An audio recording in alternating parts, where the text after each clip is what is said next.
People don't disrespect you because you are weak. They disrespect you because somewhere along the way, they learned that they could. Disrespect is rarely loud at first.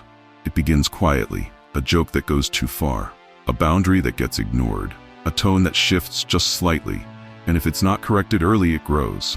The world does not test your strength once, it tests it daily. And the moment you stop enforcing who you are, people start deciding it for you. Here are 4 life rules that will ensure people never disrespect you again. Stay with me until the very end. Missing even a single part of this is like leaving the door wide open for disrespect in your life. Number 1. Never explain your boundaries more than once. The first time you communicate a boundary, it's information. The second time, it's a warning. The third time, if it happens, it's your fault for allowing it. Disrespect survives on repetition. People push limits not because they don't understand them, but because they want to see if you'll enforce them. When you keep explaining yourself, you weaken your position. You turn a boundary into a debate. You signal uncertainty. You teach others that persistence will wear you down.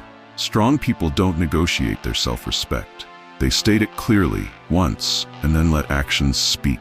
You don't need long speeches. You don't need emotional explanations. You don't need to justify your standards. No, that doesn't work for me. I won't tolerate that.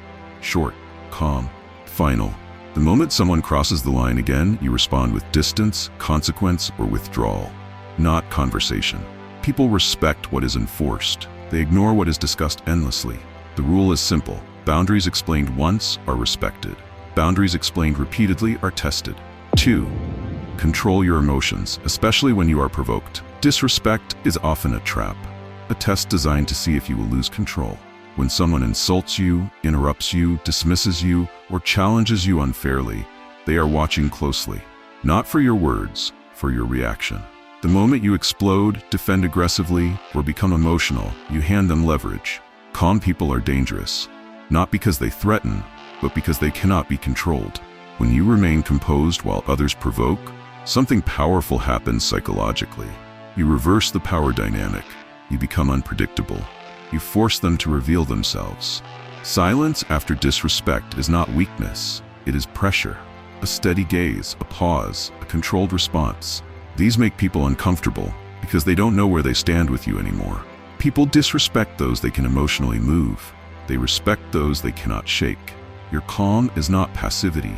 It is command. Master your reactions and disrespect loses its fuel. 3. Remove access the moment disrespect appears, without drama. The most powerful response to disrespect is withdrawal.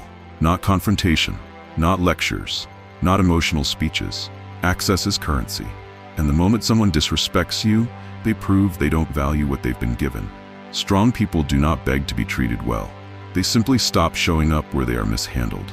When you continue giving time, energy, attention, and presence to someone who disrespects you, you teach them that behavior has no cost. Distance is not punishment, it is clarity. You don't announce it, you don't explain it publicly, you don't seek validation. You simply become less available, less responsive, less accessible. And that silence speaks louder than any argument ever could. People quickly learn who they can disrespect and keep, and who they must respect or lose. Your absence is the lesson. And lessons delivered without emotion are the ones that last. Disrespect thrives on access, on familiarity without consequence, on the belief that you will always remain, no matter how you are treated. When that access disappears, confusion sets in. Not because you argued, but because the rules silently changed. No explanations were given, no doors were slammed, just a quiet removal of presence. That restraint unsettles people. It forces self-reflection where arguments never could. It creates space for realization. Those who respect you will adjust quickly. Those who don't will reveal themselves even faster. Either way, you gain clarity. Because when someone loses access to you, they lose the privilege of your energy, your attention, your time. And once people understand that disrespect costs proximity, they think twice before crossing lines again. Silence, used correctly, is not avoidance. It is power exercised cleanly. 4. Build a life so disciplined that disrespect feels out of place around you. Respect is not demanded, it is felt. People sense discipline before they understand it. They feel structure, they notice consistency, they recognize self-command. When your life is ordered, people treat you differently. You speak with clarity, you move with intention, you don't over-explain, You don't overreact. You don't seek approval. Discipline creates gravity. Not loud confidence, not arrogance, but quiet certainty. People hesitate before crossing those who clearly respect themselves. Disrespect thrives around chaos. It avoids structure. When your habits are strong, your words measured, your boundaries enforced, your emotions controlled, you don't need to correct disrespect. It rarely shows up in the first place, because people instinctively test weakness, not strength. People don't disrespect you all at once. They do it gradually, and respect is not lost through one mistake. It's lost through patterns of tolerance. Every time you ignore a red flag, every time you stay silent when you should leave, every time you explain instead of enforce, every time you react instead of remain calm. But the moment you shift, the moment your behavior changes, people adjust.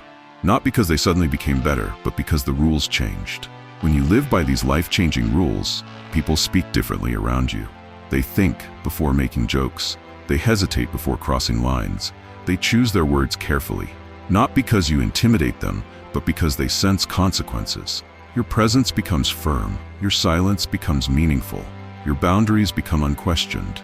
You stop attracting disrespectful people, and the ones who try remove themselves. This is not about dominance, it's about self-governance, and self-governed people are rarely disrespected. And here's the final truth. You teach people how to treat you, not with words, but with behavior. Respect is not a gift, it is a response. And when you live by these 4 rules consistently, calmly, and without apology, something changes permanently. Disrespect stops knocking, because it learns it won't be let in. Now subscribe and write this in the comments. I enforce my boundaries. Disrespect has no access to me.